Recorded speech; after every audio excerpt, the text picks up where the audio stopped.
Everyone, welcome back to my channel.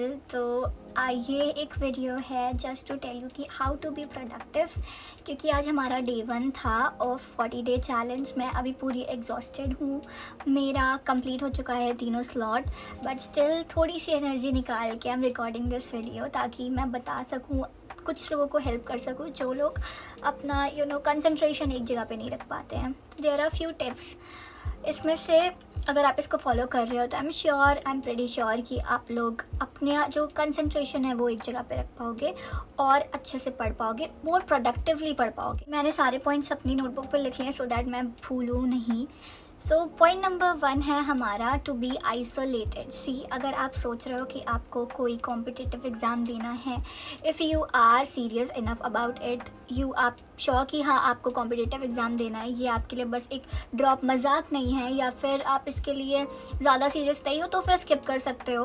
But अगर सच में serious हो तो फिर आइसोलेटेड रहना शुरू कर दो। इसका मतलब ये नहीं है कि हमेशा के लिए या फिर सारी चीज़ें ही कट ऑफ कर लो। हाँ, मतलब रखो लोगों से, बट थोड़ा रखो। नेगेटिव लोगों को अपने पास बिल्कुल मत आने दो, जो लोग तुमसे ये कहें कि तुमसे नहीं हो पाए। वैसे तो आई डोंट थिंक सो कोई ये कहता होगा कि तुमसे नहीं हो पाएगा या ऐसा कुछ भी, बट अगर कोई तुमको गलत भी डायरेक्शन में लेके जा रहा है तो भी उससे कट ऑफ कर लो, मत रहो उसके साथ में। ट्रस्ट मी, बाद में पछताओगे, और उसके बाद में जब रिग्रेट हाथ में होता है ना तो रिजल्ट नहीं होता है, सिर्फ रिग्रेट हाथ में रह जाता है और उसका कोई फ़ायदा नहीं है। टाइम पे, इस पॉइंट ऑफ टाइम पे जब सितंबर शुरू होने वाला है और अगर आप एक नीट एस्पिरेंट हो, यू शुड नो कि मई में आपके एग्ज़ाम स्टार्ट हैं। और अगर अभी भी आप लोगों से कट ऑफ नहीं कर रहे हो, सिर्फ अपने फैमिली मेम्बर्स से मतलब रखो। आपको मतलब रखने की ज़रूरत भी क्या है, और आपके पास टाइम ही नहीं होगा मतलब रखने के लिए, लोगों से बात करने के लिए या घूमने के लिए। एंड ट्रस्ट मी यार, घूमना फिरना बंद कर दो। सिर्फ 8 मंथ्स की मेहनत है और उसके बाद में आपका करियर सेटल हो जाएगा। इसलिए घूमना वगैरह ये सब बंद कर दो, फ्रेंड्स के साथ हैंग आउट करना बंद कर दो। अपने आप को थोड़ा सा एक टाइम फिक्स कर लो कि हाँ इस टाइम पे ना मुझे थोड़ा सा अपने आप को टाइम देना है, उसके अलावा मुझे पूरा टाइम अपनी पढ़ाई को देना है। तो अगर ये चीज़ करोगे ना तो ट्रस्ट मी बहुत जल्दी रिजल्ट मिलेगा, बहुत प्रोडक्टिवली पढ़ पाओगे। अपने पास में एक रीज़न रखो कि हाँ इसलिए मुझे पढ़ना है, तो बहुत ज़्यादा प्रोडक्टिवली पढ़ पाओगे। पॉइंट नंबर 2 है हमारा divide your day into slots. आप अगर मेरे शॉर्ट्स देख रहे हो, अगर यू फॉलो मी और आप मेरे शॉर्ट्स देख रहे हो तो उसमें देख रहे होगे कि मैं अपने डे को 3 स्लॉट्स में डिवाइड रखती हूँ। जिस टाइम पे मैं थोड़ा कम, मैं जानती हूँ कि हाँ इस टाइम तक मैं थक जाऊँगी, भले मैं पूरे दिन कुछ ना पढ़ूँ, मैं फिर भी इस टाइम तक बाकी कामों की वजह से थक जाऊँगी, तो फिर मैं रात के टाइम पे सिर्फ 2 लेक्चर्स रखती हूँ फिजिक्स एंड केमिस्ट्री के। अपने फर्स्ट 2 स्लॉट्स में मैं 3 लेक्चर्स रखती हूँ। 8 लेक्चर्स आर इनफ। अगर आप अपना बैकलॉग भी कंप्लीट करो, 8 से ज़्यादा मत रखना। आप डे को अपने 8 सेशंस में डिवाइड कर दोगे कि हाँ मुझे 8 लेक्चर्स मुझे लेने हैं, 8 सेक्शंस होंगे मेरे, 3 स्लॉट्स में आपको करना है उसको, तो ट्रस्ट मी पढ़ भी पाओगे, समझ भी आएगा। ये भी नहीं होगा कि सब कुछ मिक्स हो रहा है। याद रखना अपने स्लॉट्स बनाते टाइम पे कि एक स्लॉट में एक सब्जेक्ट एक से ज़्यादा बार रिपीट ना हो। ये नहीं कि आप फर्स्ट स्लॉट पे आपने मॉर्निंग का स्लॉट लगा लिया तो फिर उसमें आपने फिजिक्स पढ़ डाली पूरी। नहीं, ये नहीं करना है। अगर आपने फिजिक्स पढ़ा, केमिस्ट्री पढ़ा, बॉटनी पढ़ा, तो सेकेंड स्लॉट में कोशिश करो कि फिजिक्स बॉटनी की जगह जूलॉजी कर लो और केमिस्ट्री कर लो, ऐसे। और फिर लास्ट स्लॉट में, एंड हाँ ये ज़रूर याद रखना कि अगर फिजिक्स और केमिस्ट्री ले रहे हो तो बॉटनी या जूलॉजी को एज अ ब्रेक बीच में रखो, क्योंकि वो थोड़ा इंटरेस्टिंग सब्जेक्ट है, वो आपके माइंड को बूस्ट करेगा। और अगर वो बूस्ट करेगा तो फिर आपका माइंड वापस से वर्क कर पाएगा। अगर अभी यहीं पे सारे न्यूमेरिकल्स वगैरह फिजिक्स में पढ़ के दोबारा से केमिस्ट्री कर रहे हो, उसमें भी न्यूमेरिकल्स कर रहे हो, तो ट्रस्ट मी नहीं कर पाओगे। पहले दिन कर लोगे, दूसरे दिन कर लोगे, शायद 1 वीक कर लो, उसके बाद नहीं कंटिन्यू कर पाओगे। अपनी हैबिट बनाओ, लेकिन उस तरीके से जिस तरीके से तुम्हारा दिमाग उसको ले पाए।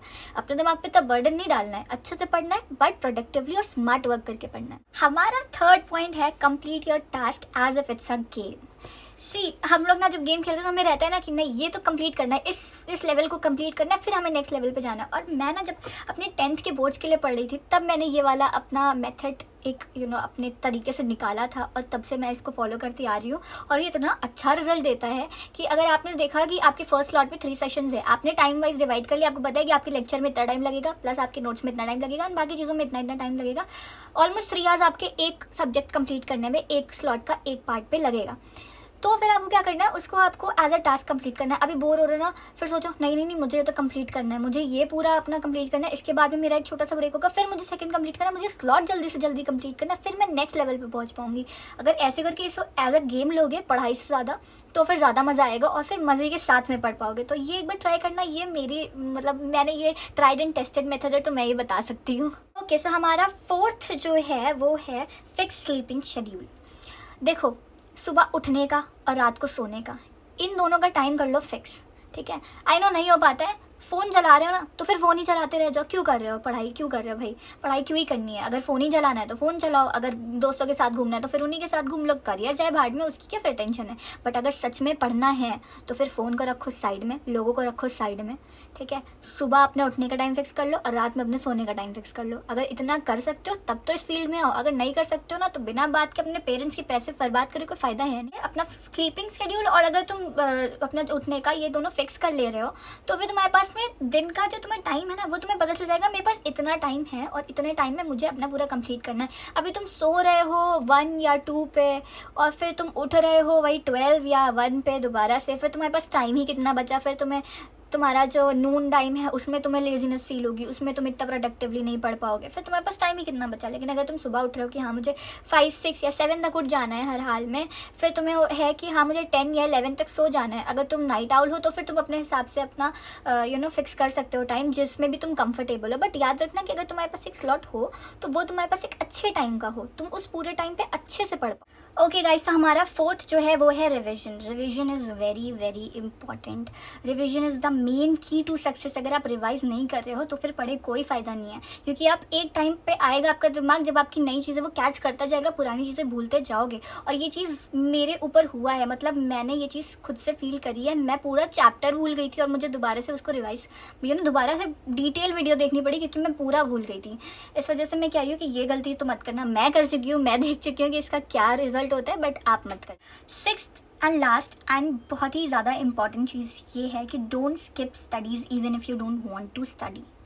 देखो, कभी कभी ऐसा होता है ना, सबके साथ में ये चीज़ होता है कि टाइम, अब एक ऐसा पॉइंट आता है कुछ दिन का, कुछ वीक्स का, कि अब नहीं पढ़ना है, अब मन ही नहीं है पढ़ने का। बट एकदम क्विट मत कर दो अपनी स्टडीज़ से।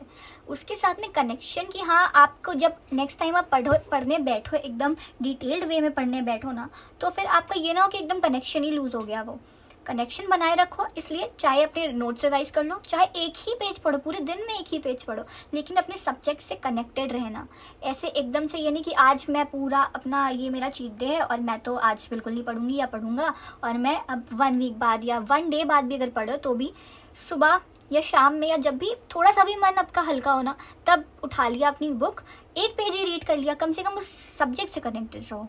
तो उससे क्या होगा ना कि आप अगर दोबारा फिर आप नेक्स्ट डे या नेक्स्ट वीक पढ़ने बैठोगे, जब भी पढ़ने बैठोगे एक गैप के बाद में, तो आपको वो गैप फील नहीं होगा। आप वो पढ़ पाओगे, आपको लगेगा कि हाँ मैं कनेक्टेड थी, मुझे समझ में आ रहा है सब कुछ, मैंने कहाँ पे अपना टॉपिक छोड़ा था ये मुझे समझ में आ रहा है। सो गाइज, ये थे कुछ टॉपिक्स। आई होप ये आपको हेल्प करें, क्योंकि ये मुझे तो बहुत करे और मुझे पता था, तो मैंने सोचा कि आपके साथ में भी शेयर कर देते हैं।